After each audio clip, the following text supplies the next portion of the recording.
Episode 64 of the Interpretation Station is Call to Order. Welcome, everybody. Or should I say, Ahlan wa Sahlan. Yes, it's a historic occasion today. I've finally mustered up the courage. I'm going to do my first official Interpretation Station episode, going from Arabic into English.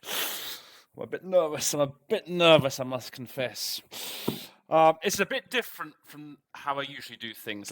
I want to begin the episode by sort of making a little disclaimer, if you like. See, when I do these episodes from like French, Spanish, Russian, Jedi into English, I know exactly what I'm doing. I can pretty much vouch for myself about 100%, like 99.9% of what I'm telling you. I know all the words, I know all the formulas, okay? With Arabic, this is going to be a bit different, okay? So I've been studying Arabic for about 5 years now, most of it self-study, okay? And I'm getting pretty good now at reading media Arabic. You know, I can open a page of Al Jazeera, Al Arabiya, and I can read it and understand it pretty well. My speaking Arabic, I've had very little practice. Had a few lessons, sort of conversation classes with a couple of colleagues of mine at work. So my speaking's is a bit rusty. But yeah, with reading, I'm pretty good. I'm good enough, I think, that I can take you through a text like we're going to be doing today, and to show you how to simultaneously interpret that text into English. And I can give you as I say, the formulas that you need to basically streamline your own technique, make it better. I can give you what I call the semantic fields. You know, all the synonyms for the various words and expressions. On those occasions when I'm not certain of something, I will say, okay, I will just say I'm not 100% certain here. So these episodes are very much on a take it or leave it basis. You watch the episode. If you see something that I say, hear something I say, and you like it, you make a note of it. If you don't want to, you don't. And anyway, until someone comes and volunteers to make similar episodes with me for the channel, be it from Arabic into English or English into Arabic, someone's got to do the job. So I've got to try and be of service to you guys, and I want to myself learn, enhance my own knowledge of Arabic. So, with that little disclaimer, let us move to the nitty-gritty of the episode, our first Interpretation Station Arabic episode. And what I found from you is a statement that was delivered a couple of months ago at the Human Rights Council, and it was delivered by Qatar. Ambassador Ali Khalfan Al Mansouri, the permanent representative, or the perm rep, as we call them often at the UN, of Qatar to UNOG, to the UN in Geneva. And the subject was, well, it was item 4. It was an interactive dialogue with the International Commission of Inquiry for the situation in the Syrian Arab Republic. So it's a very topical subject. Okay. So as I say, it's very obviously it's a big issue at the moment, and we're going to see what Qatar had to say, their contribution to this interactive dialogue. And at the end, I'm going to give you a sight translation of the text, sort of as if I was interpreting it to try and replicate to a certain extent booth conditions.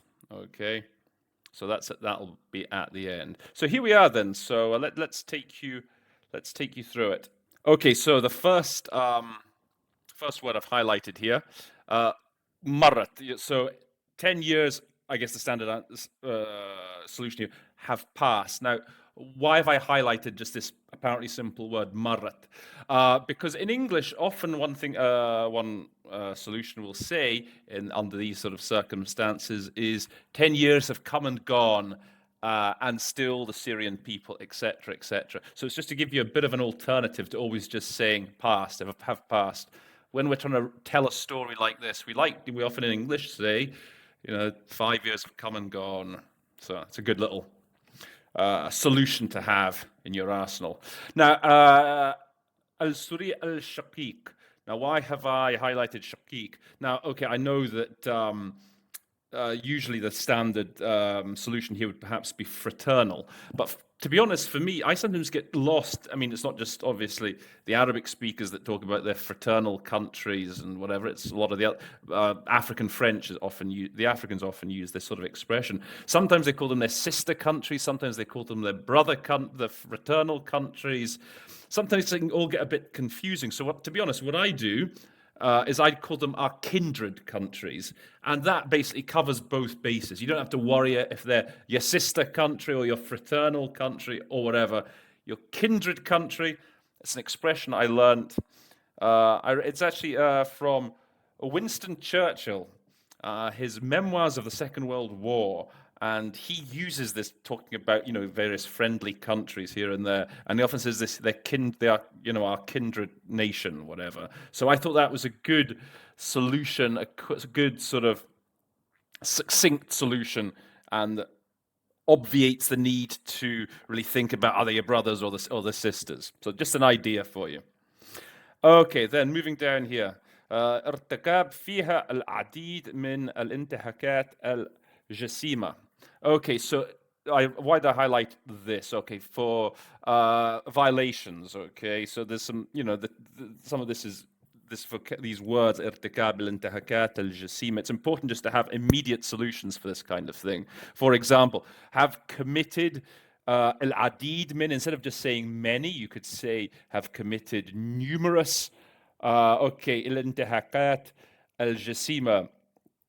Grave violations, gross violations is actually a typical collocation with violations. So you've got you can commit, of perpetrate, whatever, numerous gross violations. So pick one of those alternatives. And here again, abshad al-jaram.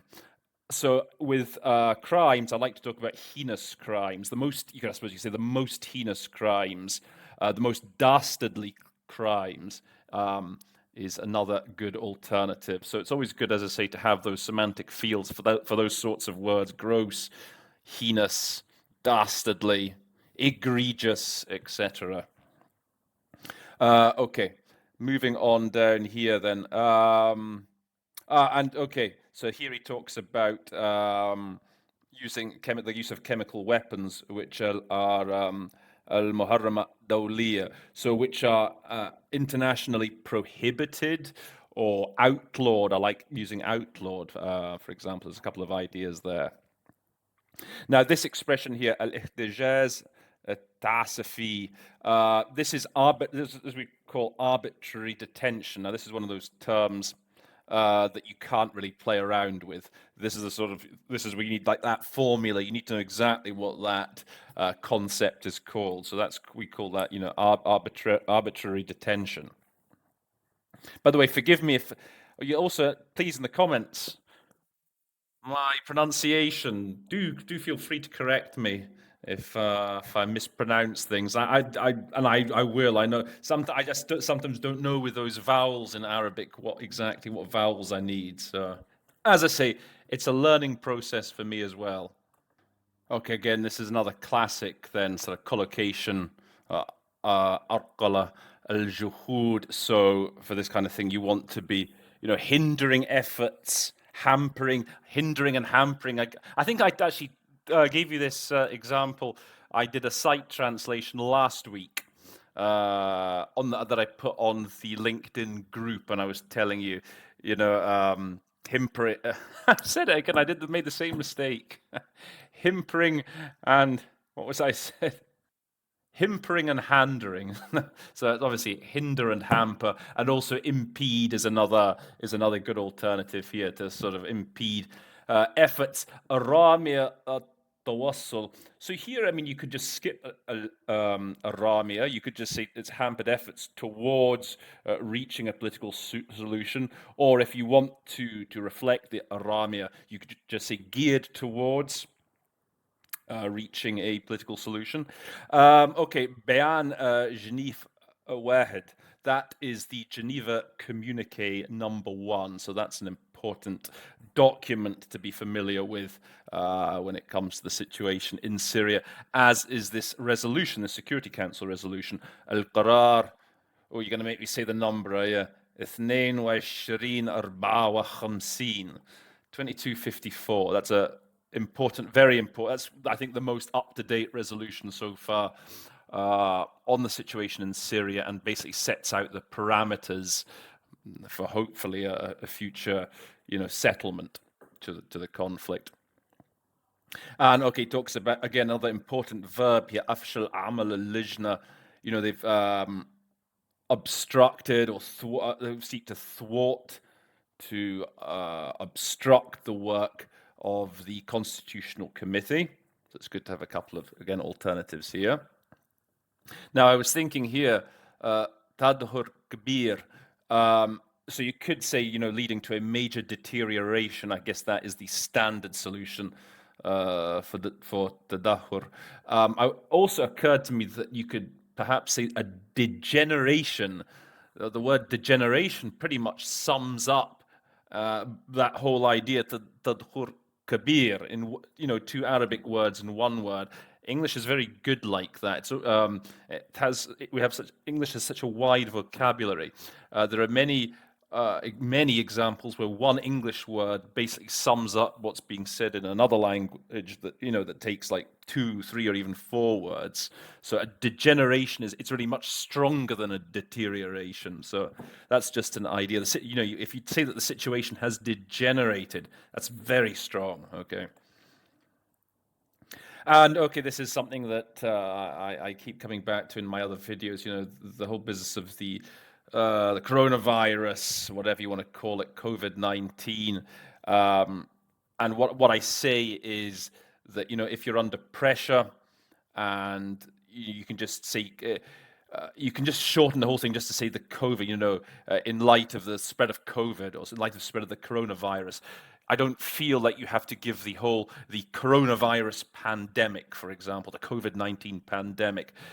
Everyone knows it's the only pandemic in town, isn't it? There's no other ones you're really talking about, and everyone knows it. So I think that under pressure, it's perfectly legitimate just to say COVID, and people know exactly who the one and only COVID is. Okay, so getting near the end here. This is an important expression again, which is tahqiq al-masa'ala. Now, my favorite solution for this would be to ensure accountability, or to hold accountable. I would, you can also say we bring to justice. To bring to justice. My sense is certainly at least at the UN, the favored expression is to hold accountable. Accountability generally is a very important concept to be able to spot in all the languages in the field of politics generally. And so here, you could say, to ensure accountability for all, mas'ulin, the perpetrators of these violations and crimes. So you want to hold the perpetrators accountable. You can hold them responsible as well, but accountable is better. Okay, so with that's it. So what I'm going to do now to finish with is just to sort of take you through a site translation as I would do it. There's a couple of bits in this that I'm not 100% certain of, and I'll say that. Okay, but basically, this is how I would do it. Okay, here we go. Okay, so 10 years have come and gone, and still the kindred Syrian people are struggling to attain justice and freedom and dignity. And they find only death, destruction, and displacement. I did think about exile for Tashreed, so maybe you know better. I thought I'd play safe with just say displacement. Um, Under a regime which tried to turn a peaceful revolution into an armed conflict. So here I would probably try and put a full stop. I mean, this is the challenge, isn't it, with Arabic? It's trying to break these long sentences up into more manageable chunks. I think that's very much the case in Spanish, for example, and it seems to be very much the case here in Arabic, to try and break all these long sentences up into more manageable bite sizes. They have committed, in the process, numerous gross violations of human rights and the most heinous crimes. They have targeted their own people with internationally prohibited chemical weapons, and they have targeted hospitals and civilian facilities, and they have used arbitrary detention and torture intentionally or deliberately, and this with one goal, the sole goal of staying in power, no matter the cost in lives or livelihoods of millions of innocent Syrians. We wish to stress that the insistence of the Syrian regime and its allies on impeding the efforts towards reaching a political goal based on the Geneva Communiqué 1 and Resolution 2254, and the thwarting of the work of the Constitutional Committee as they press for a military solution. So I wasn't certain here about al-Mahdi fear, so that's one way of, I thought that might be an idea of reflecting that. Pressing for a military solution has led to a degeneration in the human rights situation and increasing instability in the region. And it has helped create humanitarian and economic and social challenges, new challenges, especially in light of the spread of COVID. Now, this is an important point, by the way, I wanted to make. If you have all these adjectives here to identify what kind of challenges, and I can imagine you would just, you're remembering the challenges in your head, and you're saying, human rights and social, economic and social, and then suddenly they hit you with the jadida. You think you're just about ready to say challenges, and they hit you with jadida. Well, don't panic. Don't feel like you have to run through the whole set again, saying new humanitarian, economic and social challenges. The way I would do this, if I was in the same situation, and it could happen, coming from French, for example, I would simply say in creating humanitarian, economic, and social challenges, new challenges. I would just repeat the challenges, just new. That's it's a perfectly legitimate sort of device when speaking English, as if you're just giving extra emphasis. Challenges, new challenges, especially in light of the spread of COVID-19. In conclusion, we call for a continuation of documenting violations and crimes in Syria, and we welcome all efforts at all levels to ensure accountability for all perpetrators of violations and crimes committed against the Syrian people. So in this last paragraph, I often think that this mabzula, it's almost redundant. You could say efforts geared towards, efforts geared at all levels towards ensuring, but I think it's, as I say, it's redundant. You can just say all efforts to ensure. And obviously, again, at the end here, crimes committed, crimes perpetrated. That's a good word to have at least a couple of options for. And here's a question for you. When they talk about بحق أبناء الشعب السوري, do we just say the Syrian people? Does that abna need to be reflected. I just ask out of curiosity because I see it used a lot, and I'm just wondering, is that just the regular way of expressing that idea? Crimes committed against just the people.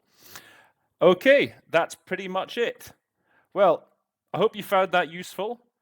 I found this an enjoyable episode to make. A bit nerve-wracking, I must admit, but I think we can make a regular thing out of this, hopefully.